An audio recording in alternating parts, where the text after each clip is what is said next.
The scene inside Gainbridge Fieldhouse should have been electric. Playoff basketball in Indiana, the crown jewel of any basketball league, a stage where history is written and legends are born. But instead of roaring crowds and packed seats, fans were greeted with something unthinkable: empty rows, discounted tickets, and promotions that looked more like Black Friday sales than postseason showcases. Think about this for a moment. The cheapest ticket to a WNBA playoff game, yes, the postseason, the pinnacle of women's basketball, was just $6. $6. That's not a typo. That's not some limited time flash sale gimmick. That's less than the cost of a Chipotle burrito with extra guac, cheaper than 2 fancy coffees, and even less than the cost of parking outside the arena. And the kicker: those weren't just nosebleeds in the rafters. You could get lower bowl seats, playoff seats, for the price of a drive-thru meal. The league that was once riding high on unprecedented momentum suddenly looked like it was begging fans to show up. They offered free tire changes, free car washes, and all kinds of ridiculous promotions just to lure people through the doors. From the outside, it looked wild, almost comical.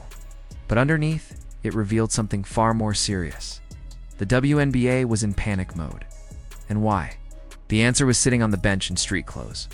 Caitlin Clark, the player who single-handedly turned the WNBA into a mainstream conversation piece, who made Indiana Fever games must-see events, wasn't there. No logo threes, no dazzling passes, no fiery competitiveness to put butts in seats, just sweats, sneakers, and a reminder of how fragile this league's newfound success really was. Without Clark, the entire basketball ecosystem flipped upside down. Ticket prices plummeted, arenas emptied out, and TV ratings, they didn't just dip, they cratered. Across the board, ratings dropped by more than 55%. The golden goose of the WNBA wasn't on the floor, and the entire league felt the sting. This is the Caitlin Clark effect. When Clark is healthy, the Indiana Fever don't just sell tickets, they print money. Her games become cultural events. Fans travel across states just for the chance to see her in person.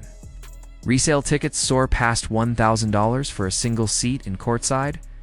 Try $4 or $5 grand just to sit near her. She transformed Indiana into basketball's hottest ticket, outdrawing the Pacers in their own city and selling out road venues that had never even sniffed that kind of demand. Now, those same tickets are being sold for pocket change. You could cover the cost of entry with the spare coins rattling around in your car's cup holder. You could grab 2 playoff tickets and still have money left for a hot dog. That's the swing we're talking about.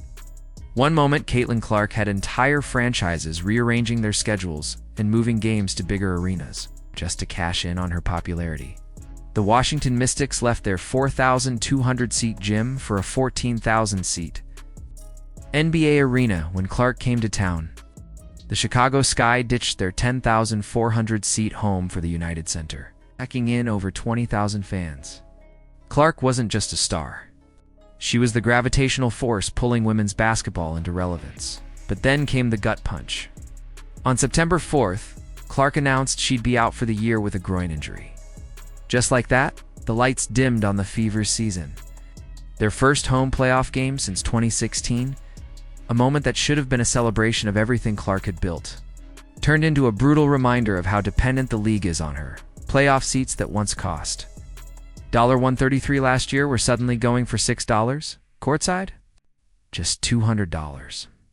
That's the kind of price you'd expect for a high school state championship game. It's not professional playoff basketball, and it didn't stop with ticket sales. TV ratings collapsed. Clark's absence from the All-Star game dropped viewership by 36%. Earlier in the season, when she missed 5 games, WNBA audiences vanished, falling from over 1 million viewers to just 350,000. These weren't dips. These were craters. The harsh truth is this: the league is Caitlin Clark, and that reality is a double-edged sword. On one hand, she's the greatest thing that's ever happened to the WNBA. Attendance jumped nearly 50% year over year. With 54 games sold out, a record that blew everything else out of the water. Average crowd swelled from 6,600 in 2023 to more than 9,000 in 2024. Networks shattered ratings records when Clark was on the floor. She didn't just elevate the fever, she elevated the entire sport. But on the other hand, her absence has exposed how fragile the foundation really is.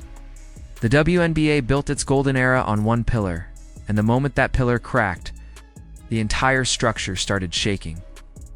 This isn't just an Indiana problem, it's a league-wide reckoning. The WNBA has begged for mainstream relevance for decades. They tried slogans. They tried rebrands. They pushed "the future is now" campaigns. But nothing worked until Caitlin Clark walked through the door. She was lightning in a bottle. She was the chance to finally break through. And instead of protecting her, instead of cherishing her, they left her exposed to cheap shots, hard fouls, and incompetent officiating until her body finally broke down. Now, the league is paying the price. The postseason, what should have been their victory lap, has turned into an embarrassment. Empty arenas, rock-bottom ticket prices, nervous executives praying for ratings that won't come. And the worst part? It's self-inflicted. The market has spoken. Fans don't connect with abstract slogans about equality or balance. They connect with greatness. And for the last 2 years, Caitlin Clark has been the living, breathing definition of greatness in women's basketball. Without her, the WNBA is right back where it was before she arrived. Struggling for relevance, that's not to say the Fever's other stars don't deserve recognition. Kelsey Mitchell's 20 points per game, Aaliyah Boston's dominance in the paint, Lexi Hole's hustle plays, they all matter. But the market is cruel. Fans aren't spending thousands to watch steady production. They're spending to watch a generational superstar. It's the same story we've seen before in sports. Golf without Tiger Woods? Ratings plummeted. Tennis without Serena Williams? Interest dropped. But even those examples pale in comparison to Clark. As Christine Brennan noted, no athlete in history has carried this kind of impact. One player gets injured, more than half the league's audience disappears overnight. That's the level of dependence we're talking about. And it's dangerous. The WNBA is negotiating a new media rights deal worth over $2 billion. They're preparing for expansion, trying to secure new sponsors, and pushing for higher player salaries. For the first time, they had momentum. And then, just as they reached the doorstep of a breakthrough, they lost the very star who made it possible. Imagine a restaurant finally earning its first Michelin star. Reservations are sold out for months. Then, on opening night, the head chef calls in sick. That's what Caitlin Clark's injury has done to the WNBA. The timing couldn't have been worse. And the consequences couldn't be clearer. The message from those empty seats and $6 playoff tickets is simple. The WNBA needs Caitlin Clark far more than Caitlin Clark needs the WNBA. Without her, PLAYOFF basketball in Indiana